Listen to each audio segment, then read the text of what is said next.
Welcome to Influential Entrepreneurs, bringing you interviews with elite business leaders and experts, sharing tips and strategies for elevating your business to the next level. Here's your host, Mike Saunders.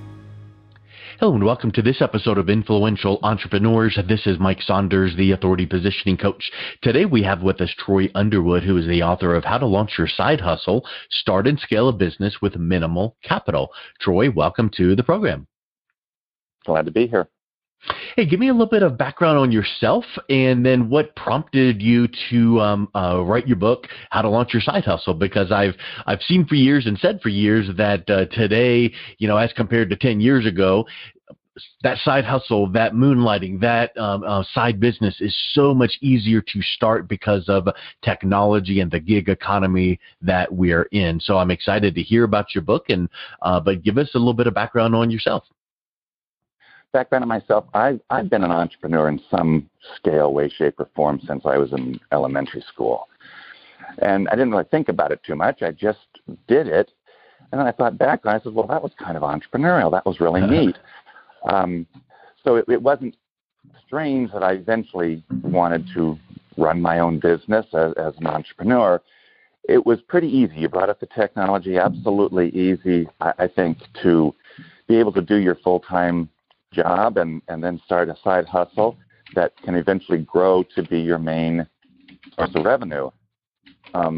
What I did was, as a software developer, I was able to do multiple things, and I was a consultant, so I built software for a lot of different companies. So I got to see the inner workings of so many companies that just made me think I could do this, or this. And eventually, one of the problems that entrepreneurs have is they have too many things they could do. They eventually need to narrow it down. So my impetus for writing the book was I was talking to a passenger on a plane next to me some time ago, and she said, that's an interesting story. You should write a book. And I did. I mean, I literally started it within 2 seconds of her saying that. I picked up my iPhone. There was a few hours left on the flight. I started writing. And then I kept writing, and the next day I wrote, and I wrote, and I wrote, and I wrote. And I wrote the entire book on either my iPhone or my iPad. Awesome. And obviously, I've heard, and I know you have as well, the phrase kind of like success responds to momentum or the velocity of an idea. And when you get that idea, don't just go, oh yeah, I'm going to put that on my to-do list. Someday I'll do that. You jumped on it. And then that momentum started taking over. And then just out of curiosity, did you find that once you started that process, you would be doing something totally unrelated to writing or new content, and a thought jumps into your mind, and then you're like, oh, where's my phone? Where's my tablet? Let me add that piece of content to this. Oh, exactly. If I didn't have my phone next to me every time I got an idea, I'm sure I would forget some of them. So no, I was drafting little notes. I would send text to myself. I would do anything I could to go, oh, that's I can't forget. Don't forget that. Yeah, that's really good. So then what's the whole point of the book in this sense? What sets it apart from other books like Launching a Side Hustle? Because probably, I've not done this, but if you Googled launch a side hustle, I'll bet you there's 1 or 2 links on Google talking about how to do this. So what is your unique spin on this? My spin on this book and why I thought it was a little bit different, and there's a lot of business books out there. There's a lot of books about different entrepreneurs. I enjoyed Richard Branson, How to Lose Your Virginity, Losing Your Virginity. And I read Michael Dell's book and I did a whole bunch of them, Bill Gates. Being a Silicon Valley tech entrepreneur, I focus a little bit more on the tech guys, but I've read just dozens and dozens of these books, and they're fantastic. However, they talk about the 1/100th of 1%. I wrote this book for the 99% that can actually start it, that aren't going to go to Sand Hill and get a $50 million venture capital seed round. Yeah. These are for people that are just normal people, and they've got an idea, and how can they how can they work it? And maybe they're a software developer, maybe they make widgets, but they don't, they're not born with a silver spoon. I'm not suggesting that, the others I mentioned were born with silver spoons, but it made me start thinking, what is important to me? How did I do this? I mean, I just did it because that's what I do. Even writing the book, I didn't think, I have a plan at the end that's come back and said, well, you need to tell everyone you wrote the book with your thumb. That wasn't my goal.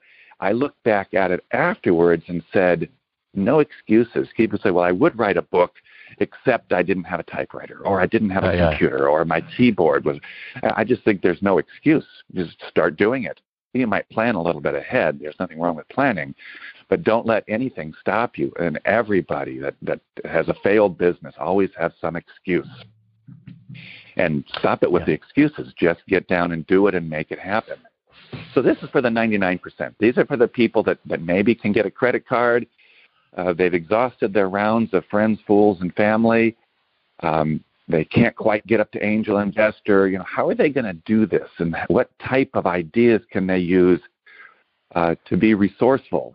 And that's one of the things that it talks about, because there's 1,000 ways to do it. Yeah. The way I did it is just one way. So they can explore that, read 2 or 3 books, read 5 books, and explore different ways. Start your mind thinking, how can I do that? Well, that doesn't quite work for me, but if I do it a different way, that will work for me.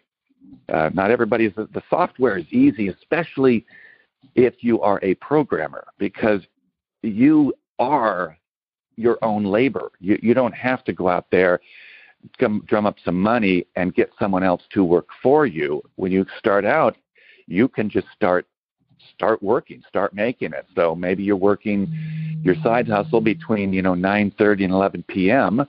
because you have your real job and you have your family, and that's enough. Start with that and have a direction, have a goal in mind. It doesn't have to be perfect, because that end goal will change. It may change 100 times.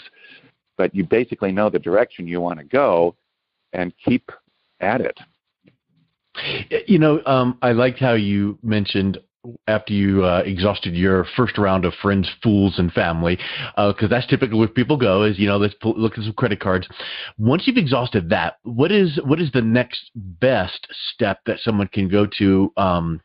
Because a lot of times it will depend on what type of business you're looking to start. Because if you're looking to start an intellectual capital type business where you're just using your brain power, you don't really need much money. If you're a book editor and you just want to get the word out about your new editing service and proofreading service, you don't need money for that necessarily.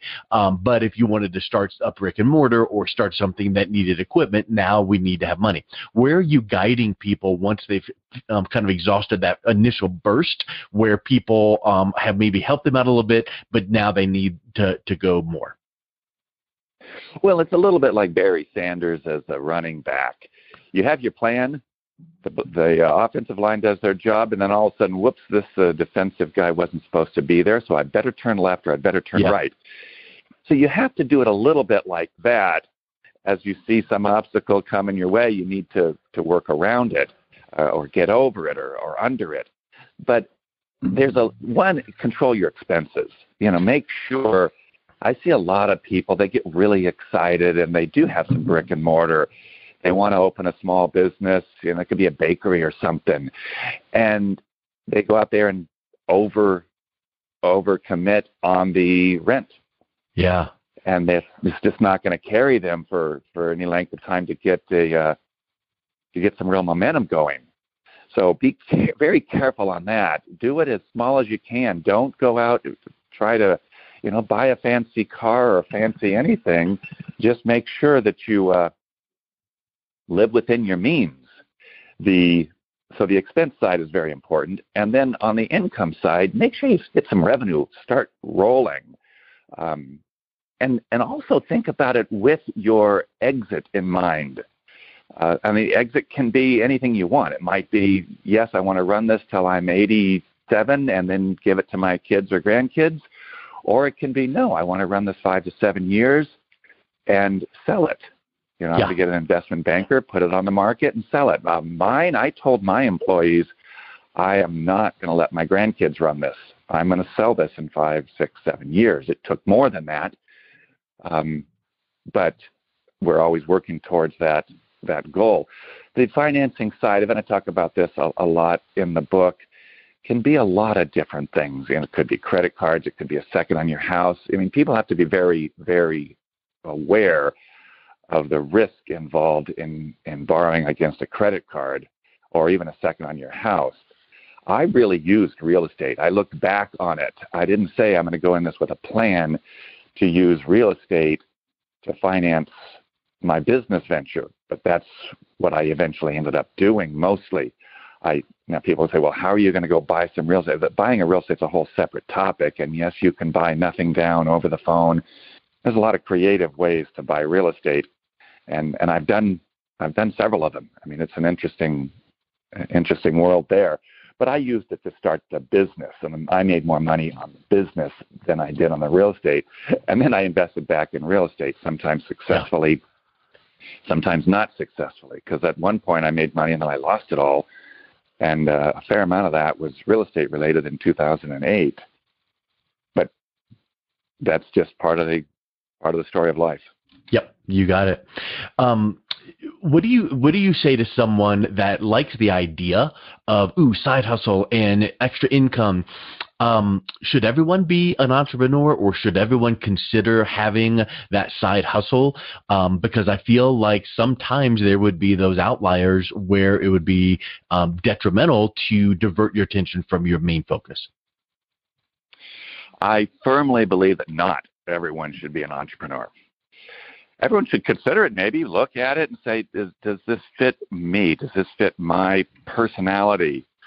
And it doesn't fit everyone's personality. I've had long conversations with people who say that, oh, no, you should really work for the man, work for the big company. They have benefits. There's a lot of people like that. And they should look at it and look in the mirror and say, I shouldn't do this. In order to be an entrepreneur, you can't be partially committed, half committed. I look at it like climbing Mount Everest. If you're not committed, you're just going to get halfway up and die. Yeah. Or, be a drain on somebody else as well. So you have to look at your personality and do a real reasonable assessment. Do you have the personal, not the skills as far as what is my college degree, or I can't do this because I'm not a genius, or because I don't have a college degree or the right training. None of that matters. You don't have to be a genius. Matter of fact, it's probably better if you're not. I'll say it's definitely better if you're not a genius. I talk about that a little bit in the book as well. And you don't have to have a college degree. You don't have to be smart. You don't have to start with a lot of money. But if you do look at that and say, I really want to run my own business, I have ideas, I think I can narrow some of those ideas down and actually do something that I find interesting. Passion is always overrated, so don't do it because I'm so passionate about it. You have to be a little bit sensible as well. But I would say 99% of people should not be entrepreneurs. They don't have the ideas that and the mental fortitude, if you will. They will try it and then they'll find some excuse when it fails, which inevitably will. I mean, you look at the statistics. The statistics support what I'm saying. 90+%, even higher in some industries, restaurants, whatever. These people, I love to do this. Let me go do it. Just because you can cook doesn't mean you can run a business. That's a big deal. I want to ask you, what do you feel the difference between an entrepreneur and a business owner is? But to frame that question, based on what you just said, I also feel like there's a difference between having a side hustle and being an entrepreneur and being a business owner. So compare those three categories for me. Well, the difference, I think, between being an entrepreneur and a business owner has to do with a little bit of the exceptionalism, if you will, that an entrepreneur, something a little bit risk-taking. If you want to own a business, you could just go buy a Chevron franchise or a 7-Eleven or something. Did you change anything in the value chain? Did you increase utility along the way? Did you add anything? Did you take any risk? If you don't take any risk and you don't have any, shall we say, skin in the game as far as doing something different, you're not, I don't think now, there's a lot of different definitions of entrepreneur. Some people think it's the intermediary between labor and capital. I look at it and say, if you added something, if you took a risk and you created something that wasn't there before, as opposed to just going down there buying a corner store and doing exactly what the guy did before you, which is exactly what someone did before him and exactly what someone did before them. That's a business owner, and that's fine. And there isn't anything inherently bad about that. And I even go into further detail on the idea of necessity entrepreneurship. So yes, you're an entrepreneur, you're a risk taker. Look at Howard Hughes or someone like that. And that's not to disrespect anybody who takes this path, but they're just not a necessity entrepreneur. Howard Hughes could take all the risks he wanted because he always had daddy's money to fall back on. Well, what about the other 99.9% that don't have daddy's money to fall back on? That's a necessity entrepreneur. Yeah. And then it's kind of like burn. You ever heard the story "Burn the Boats"? Yes. Kind of like that. If you got daddy's money, or like Shark Tank, you see it many times. It's like, hold up, I'm out because you said that daddy is supporting you and is a major investor, so you don't have that fight or flight kind of a mentality. So the necessity entrepreneur, if you've got to make this happen, because if you don't, who knows what will go on with your family, you're going to make it happen. I think that's a really big distinction. What do you think about this? And I've heard this so many times, and I really feel that there's something to the concept of being a business owner. Is the example you gave where you own this business and you're doing the same thing that the person before you that had it, and you literally are clocking in as the owner of the business, but it's really owning you. You're just putting in your hours and it's running. The entrepreneur takes some creativity to take it to the next level. The entrepreneur might be able to step back away from that so that they work 2 days a week in the business and they've got someone running it, and their entrepreneurial capacity kicks in where they're going to start a different business and then now have someone running that aspect of it. How do you find that creativity that infuses in with that scenario? See, I think the creativity is incredibly necessary there. Yeah. The creativity, the risk taking. You look at Star Trek, and you have Picard, and he's trying to convince Kirk to go back and save the universe with him, and at first Kirk doesn't want to, and then he comes back and jumps his horse, living this fantasy world, and jumps his horse over the creek, and then tells Picard, yes, I'll go back and save the planet with you. And then Picard says, how come now? Now you tell me that you're going to go back and save the universe. You've jumped that creek 100 times, but now it's not real. And Kirk says, well, this is the first time it didn't scare me. So there is a certain amount when you don't know. Everyone has, 20/20 hindsight, but no one knows what's going to happen in the future. You have to be so committed to yourself, to your skills, to your perseverance, that you can do it. I mean, it's one thing people said about me, Trey, you never doubted for a second that you'd do this. Everyone else thought you'd fail, but you never doubted that you would do it. And I never, the idea of failure never crossed my mind. Awesome. What do you think about this?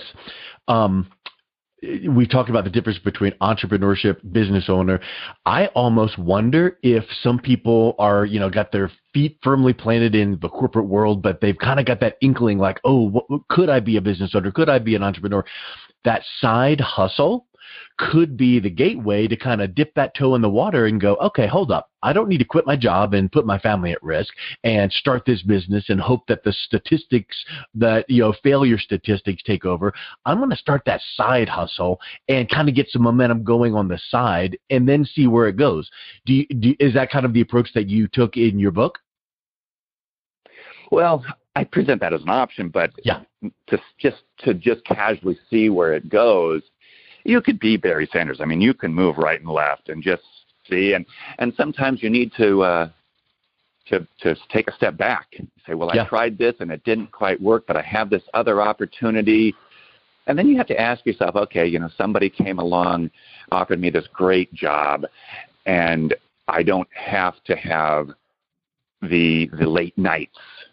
And that can be fine. And there's still ways to make money and have a great life and have a great family and have everything fine.